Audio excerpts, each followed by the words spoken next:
Hi, welcome to the Canadian Securities Exchange podcast. I'm your host, Barrington Miller, and today I have a special guest, a newly listed company on the Canadian Securities Exchange, TGOD. I'm here with Sean Bovingdon, CEO and interim CFO with the company. Welcome to the Canadian Securities Exchange and welcome to the show. Thank you, Barrington. Looking forward to it.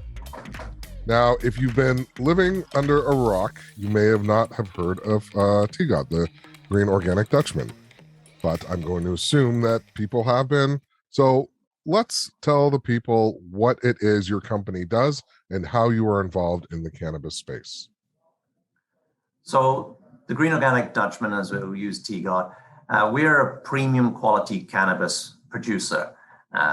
More uniquely, we're one of very few certified organic growers. So our products are all organically grown cannabis in our facilities in Ancaster in Ontario and also in Salabri de Valleyfield in Quebec. Not only do we do premium flower, but we do hashish, as well as 2.0 products such as edibles and some beverages, including a unique dissolvable powder called Ripple that is very popular across the country. Currently, we're across every province in Canada, but part of moving to the CSE is our strategy to expand into the future and be able to invest in the US, which is now on our radar. I can't wait to delve into some of those topics, especially the US. But you did mention 2.0 and sort of the shift that's occurring within cannabis, and you yourself, I believe, represent some of that shift. Can you talk a little bit about your past experiences and employments that led you to this point? My background primarily is in growth companies and startup companies.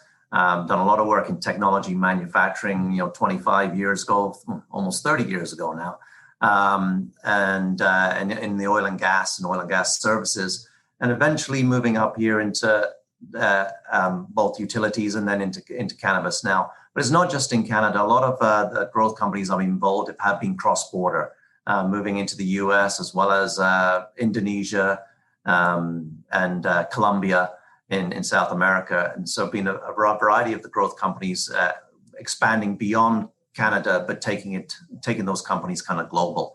So when we look into the cannabis space here and coming into the cannabis space for me, it was really about seeing an opportunity back in 2018. This was a disruptive market ready to take hold in Canada initially, but we all know Canada is a limited size, and the real prize for the long sustainability of the cannabis industry in Canada is to be involved furthermore internationally, unless you're going to stay as a small craft grower with your own little niche.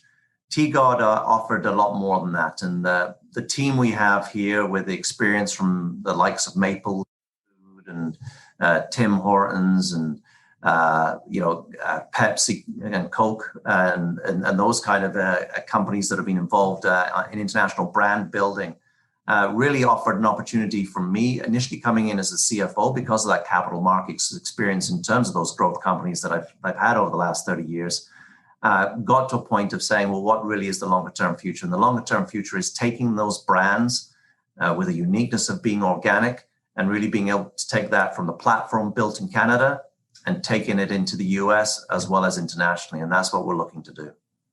I couldn't agree more that regarding the prize of the United States, it's still the biggest, most untapped market and potential.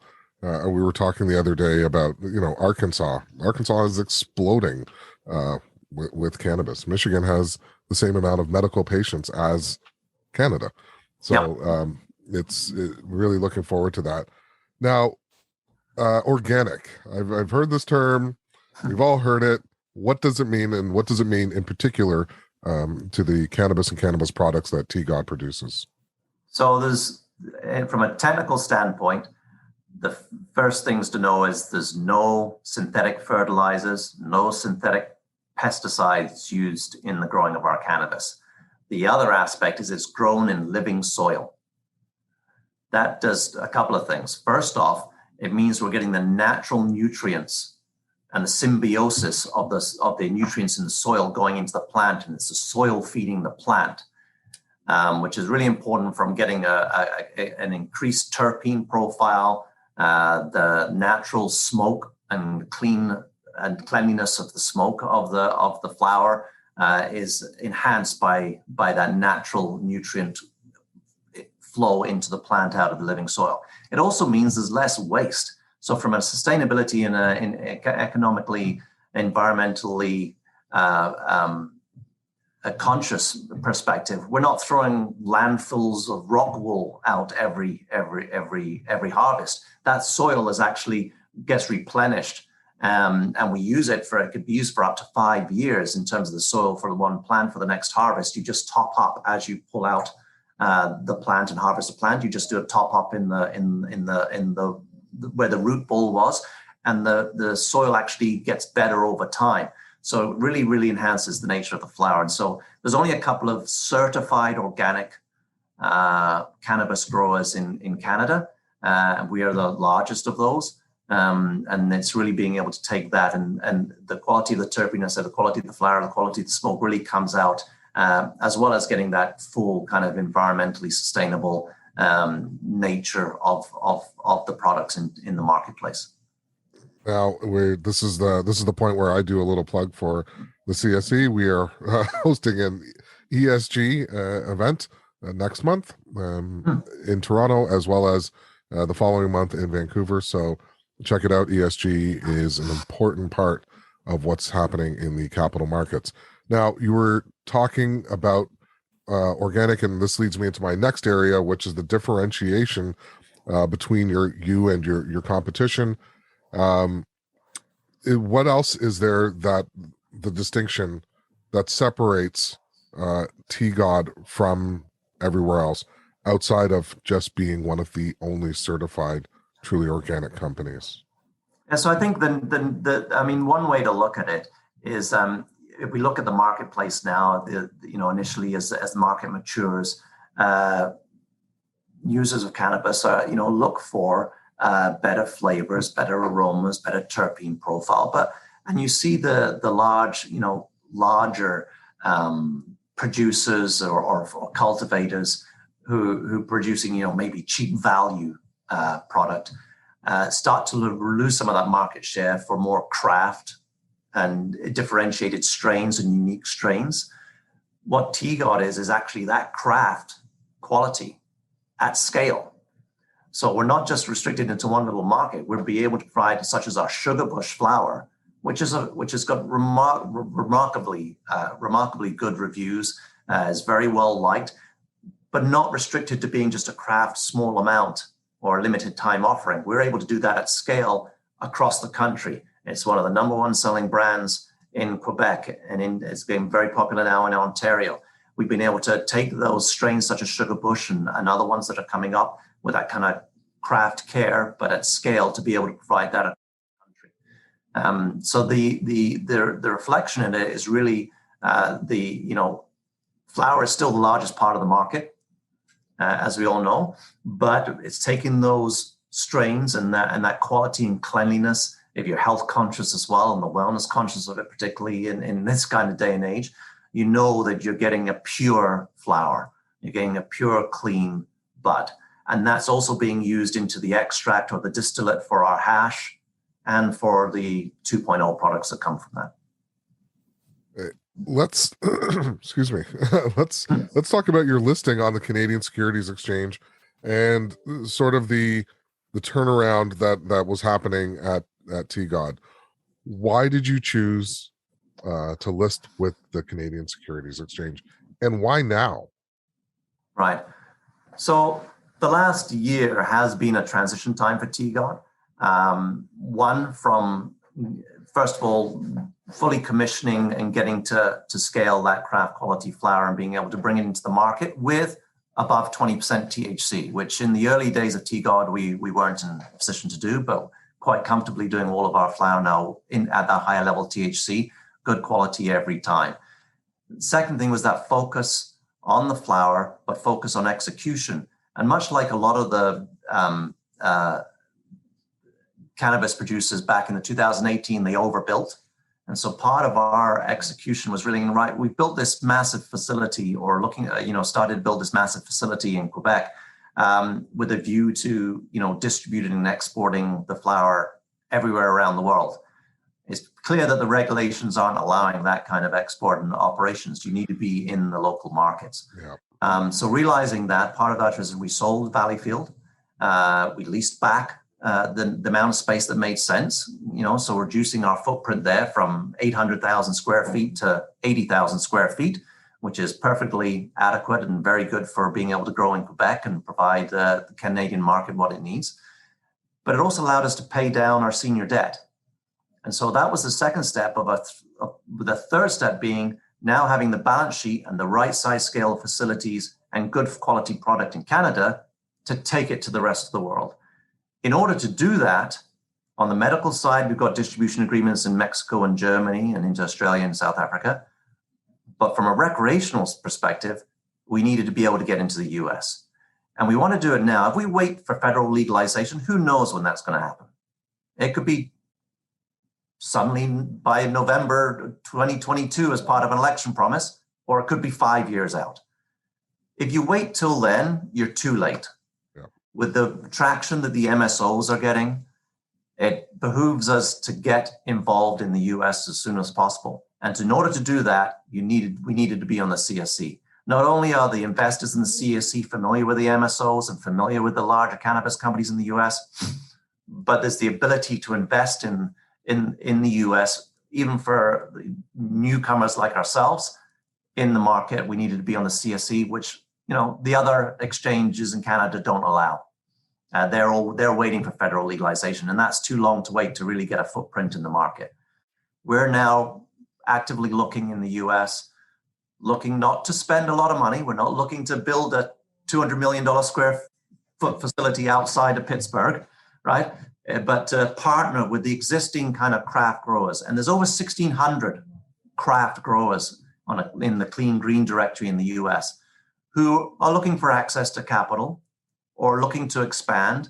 We can help them and partner with them expand, at the same time introducing our brands and our organic IP, our organic strains, our highly Dutch and our Sugar Bush and Maple Kush, organic fire strains into the US market, partnering with them in terms of getting that footprint in the US states.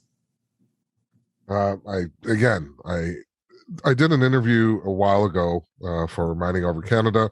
You can check it out on CSE TV, located on YouTube on our station. And I was talking about what to look for when you're investing in a company. And inevitably the answer is always management. And it's not just of what they did or what they're doing, but the ability to recognize when something isn't working, change, pivot, and then plow forward. And so that's why I was sort of just smiling to myself, because that's exactly what TGOD did and is currently doing. So that's good. If you are looking for companies to I appreciate that. I appreciate it. It's about focus, execution, and discipline. Right? We cut our SG&A costs in half over the last year to be right sized for where we are in our growth cycle, and then build on that going forward in a responsible way. Now, I want to talk about COVID. I don't want to talk about the pandemic, but I have to. So what's changed for the Green Organic Dutchman during the last year plus, almost 2 years now? What's different now than when you were forecasting going into it, into March 2020? And what do you see now coming out near the end of 2021?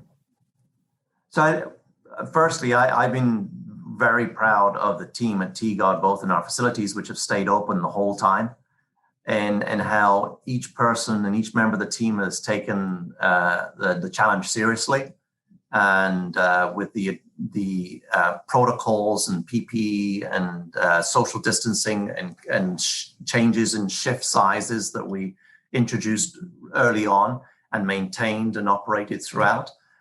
We've been fortunate and disciplined throughout to be able to keep the facility running and get our product out the door. So I'm very proud of how people have reacted to that and risen to the challenge to be able to get through it. From a market perspective, yes, in Canada and particularly with the retail stores being shut, we've had to be more agile in terms of working online, working to find different ways to in social media opportunities to promote the products and advertising, not advertising in the traditional sense, but getting the message out.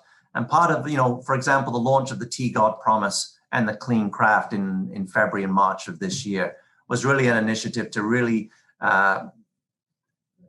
let the world know, let the Canadian cannabis market know about TGOD and about the changes we've made to our product, about the advances we've made in the quality and the new highly Dutch whole mainstream brand and that's been released, as well as the hashish and the 2.0 products. And our revenue's grown over the last year from $500,000 a month to over $3.5 million, coming on $4 million a month, as part of that growth cycle and just having that focus and execution and getting the message out. So it's been a challenging time, but so the team's really stepped up to it and helped us keep active and grow throughout the period. And we did the Cannabis Investor Series, which you can again find on CSE TV. And I was speaking with a CEO, and again, I'm like, what should investors look for? And he's like, growth, month over month, quarter over quarter. Take a look at that. That'll tell you the story. And so again, you're checking off all these boxes, which is great. Now, you talked about Canada, talked about the US. Let's go a little bit beyond. You mentioned Germany and you mentioned Mexico. What's happening there, and what are the plans for Green Organic Dutchman? So in Germany, it's the largest medical market in Europe. We've been right at the 95-yard line in terms of getting our EU GMP certification to qualify our products for distribution into Germany. But while doing that, we have one wholesale agreement already signed up, ready to go, and two more pending that'll give us distribution across Germany for our medical cannabis products. In Mexico, we've been in a joint venture with a group that's got 7,600 pharmacies in Mexico. We have 4 products going through the approval stage with COFEPRIS, which is the Health Canada of Mexico, the regulatory authority there, and having those products ready to go into Mexico as soon as the regulations provide. It's taken longer in Mexico because of COVID. This again, something that was meant to be cleared from their perspective, 6 months ago. But it is still progressing. They have a new commissioner in place for the COFEPRIS, and this is one of his priorities in terms of getting this moved along. So the main thing is having that distribution relationships. We've got those ready to go in Germany and Mexico. So into 2022, we're looking forward to actually then starting to be able to ship the product. Is there a message that you have for shareholders, investors, and soon to be new investors who are going to be listening and watching this podcast? I think some of the elements you touched on there, Barrington, in terms of there's been a lot of hype over cannabis over the last few years. But at the end of the day, it's results that matter. It's the execution that matters. And don't look to any of the hype around particular products or hype around promises. What I've always focused on is, make sure you execute on what you say you're going to do. And, I became CEO last November. I was asked to take that up from the CFO role as well. And that has been the mantra I've been talking to with our team. And I think the results do speak for itself over the last year. And so when we look to go to the US and look to partner with the right companies there to build on that and build that halo. It's not about running too fast before we can walk. It's about doing it in a disciplined manner and having that steady growth step by step and building on that I think investors are going to see us continue to do, like we've done over the last year in Canada, and doing that on a greater scale into the US. That is a great note to end on. I've been your host, Barrington Miller. This has been a Canadian Securities Exchange podcast. Please check us out, subscribe, click, like, send in some suggestions. I was here with Sean Bovingdon, CEO and interim CFO with the Green Organic Dutchman, trading under the symbol TGOD on the CSE. Thank you so much, Sean, for taking the time, and best of luck going forward. Thank you, sir.